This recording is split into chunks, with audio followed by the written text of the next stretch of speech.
On this installment of Cumberland Rover, water under the boat, water over the boat, and it turns out cats don't meow, they make this sound instead. Soon may the wellerman come, bring us coffee, tea, and rum. One day when the tonguing is done, take our leave and go. At a fairness on the town, her hair was blonde and her dress was brown. Soon may the wellerman come around.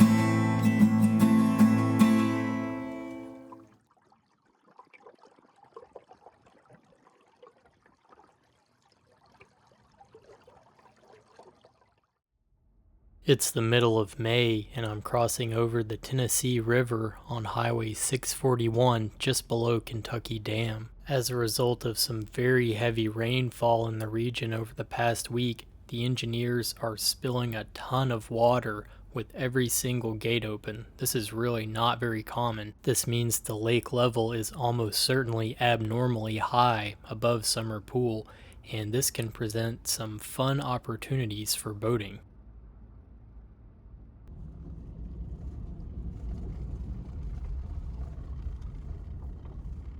I'm headed for a remote creek in LBL that would normally be too shallow to float even in the 12-foot baby skiff.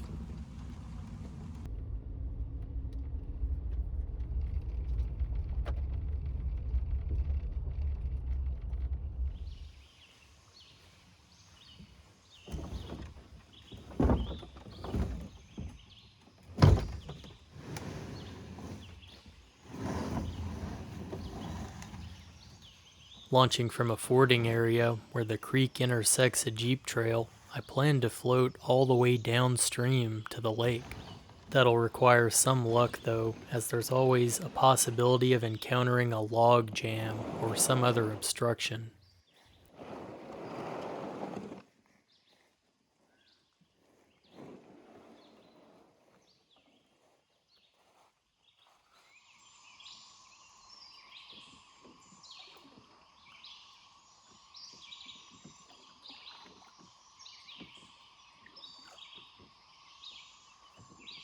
This stream seems to be a mixture of the elevated lake water and the usual rain runoff.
There's plenty of room for the oars, allowing me to row in the usual way rather than poling or paddling the skiff like a canoe.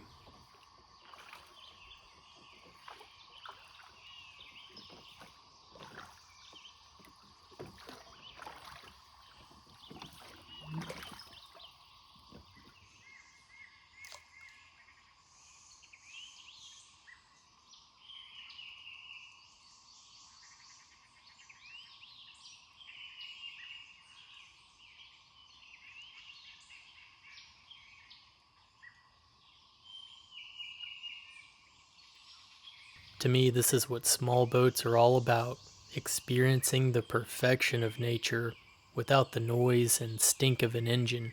It's just more peaceful that way, and you'll also see a lot more wildlife.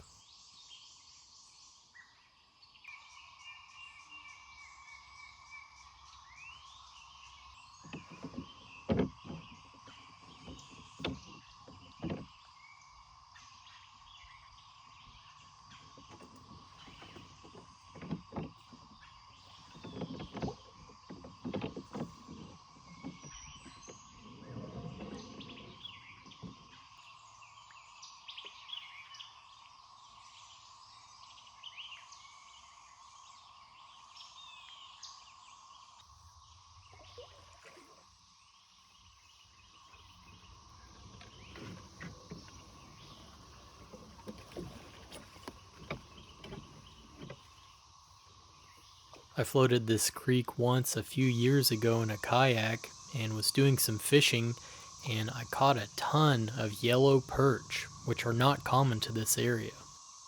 I'm not really focused on fishing today, but I brought along rod and reel just because I'm curious to see what might be in this flooded creek. As it turned out, not perch.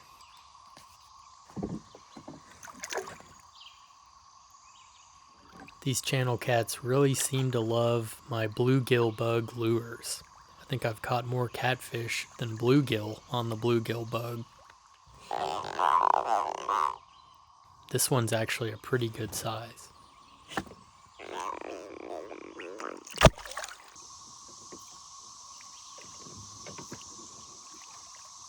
Further down the creek, the cicadas are making their presence known. I hear it's supposed to be a bad year for cicadas, or maybe a good year, depending on your outlook. They are interesting. I'm told the presence of cicadas is also good for fishing, often generating a feeding frenzy as they fall into the water, and apparently you can even put them on a hook and fish will bite.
Gradually, the creek broadens until finally I come in sight of the more open waters of Lake Barkley, also known as the Cumberland River. As tempting as it was to venture further, I'd come a good ways down the creek, and the distant rumbling of thunder was drawing ever nearer, along with ominous dark clouds. Some weather was definitely moving in, and it seemed best just to stay within the confines of the creek channel. Rain doesn't bother me, but lightning is a concern when you are the tallest object on an open body of water. I started slowly making my way back upstream.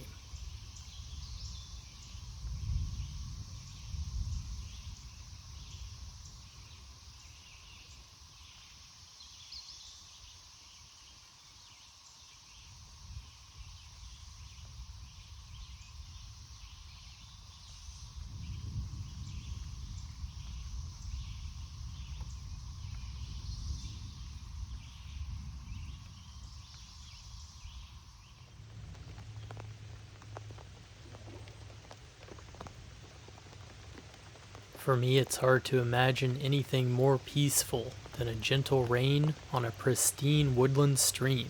This is a remedy that can't be bottled and sold.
Just upstream of the ford where I launched, I'm now pushing the skiff along with one oar, trying to see how far upstream I can go.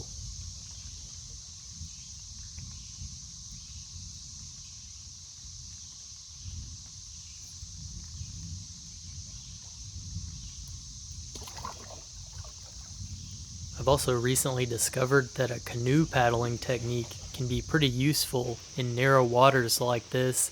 You just sit forward on the rowing thwart, straddling the trunk.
Pennants are now available at cumberlandrover.com. Historically flown for signal purposes, a pennant is that indescribable something that your boat is missing. They can help you read the wind, increase visibility of your small craft, and they just look cool, fluttering from the masthead or yard of a lug sail. You can have any color you want, as long as it's bright red.